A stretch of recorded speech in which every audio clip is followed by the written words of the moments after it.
नमस्कार मित्रांनो, निसर्ग यात्रेच्या आणखी एका व्हिडिओमध्ये मी तुम्हा सगळ्यांचं स्वागत करतो.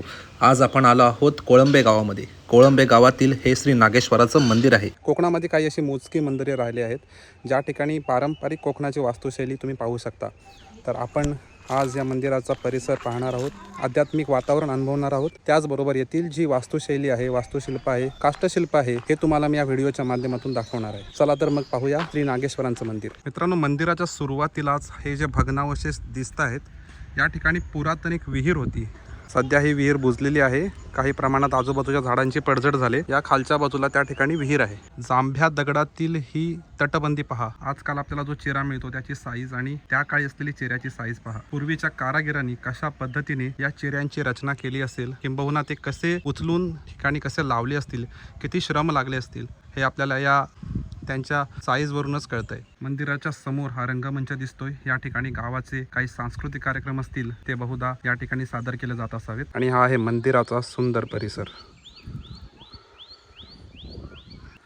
लॅटराइट रॉक्स, जांभा दगड यामध्ये साकारलेलं हे मंदिर आणि या मंदिराची तटबंदी.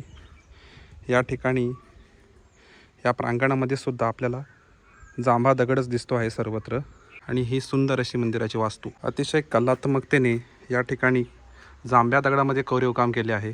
मुळातच जांभ्या दगडामध्ये कोरीव काम करणे अतिशय अवघड असतं, परंतु अशात सुद्धा विविध प्रकारचे जे आकार आहेत ते साकारण्यात कलाकारांनी कोणतीच कसर नाही सोडले.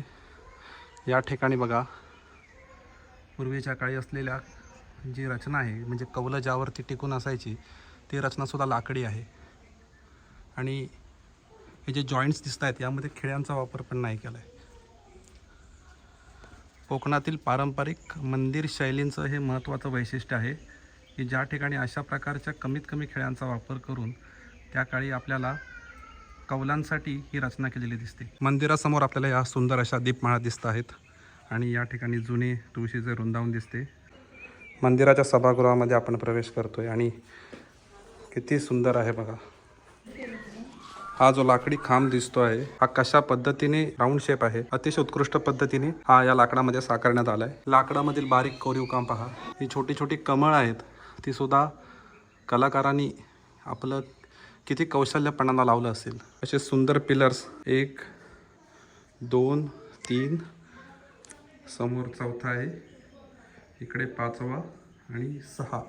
या 6 पिलरवरती या सभागृहाचं हे जे छत आहे त्याचे कमान आहे. आजकाल अशा पद्धतीची रचना कुठे आपल्याला आढळत नाही आणि ह्या रचना साकारणारे कलाकारसुद्धा सध्या स्थितीला आपल्याकडे अस्तित्वात नाही आहेत. मंदिराच्या मुख्य दरवाजाची रचनासुद्धा लाकडामध्ये साकारली. मंदिराच्या गाभाऱ्यात प्रवेश करता येत नाही आहे कारण मंदिराला लॉक आहे, तरीसुद्धा आपण काही वैशिष्ट्य पाहण्याचा प्रयत्न करूया. हा आहे मंदिराचा मुख्य गाभारा, अतिशय सुंदर पद्धतीने साकारण्यात आलेला आहे. इथे नंदीदेव विराजमान आहेत. अशी ही सुंदर अशी रचना. ते सभागृहाचा मुख्य सभामंडप आहे आतील, तो सुद्धा या 4 लाकडी खांबावरती आधारित आहे आणि त्याचं छत आहे ते सुद्धा पूर्णपणे लाकडामध्ये बनवण्यात आले. आजकाल आपण सगळीकडे लोखंडी ग्रिल्स पाहतो, परंतु पूर्वीच्या काळी असलेले हे लाकडी जाळे काम पहा. मंदिराच्या प्रवेशद्वाराची ही मुख्य कमान आहे, ती सुद्धा किती सुंदर रीतीने कोरीव काम केले.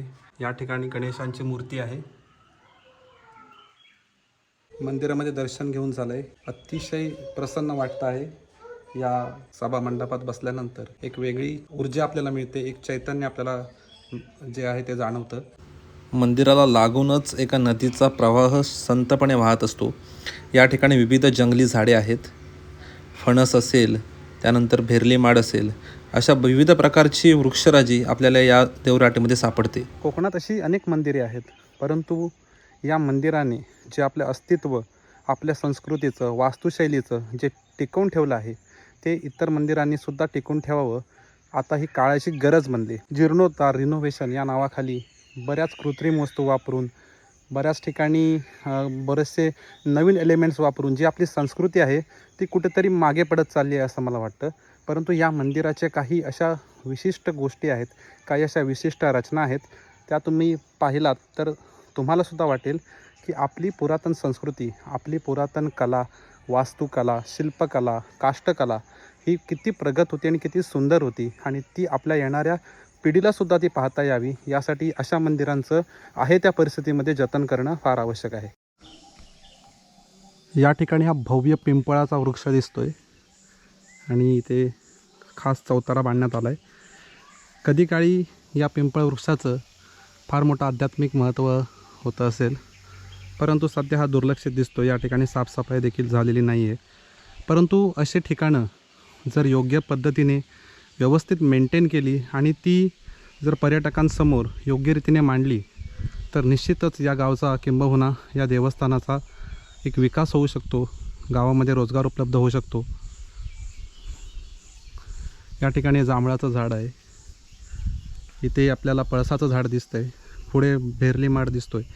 असंख्य नेटिव्ह मूल प्रजाती या ठिकाणी आपल्याला पाहायला मिळत आहेत या ठिकाणी.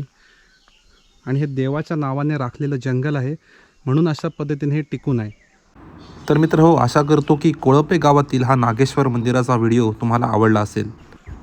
कोकण, निसर्ग आणि पर्यावरण संदर्भात असे व्हिडिओ पाहण्यासाठी निसर्गयात्री आशिष लाड या चॅनलला आजच सबस्क्राईब करा. धन्यवाद.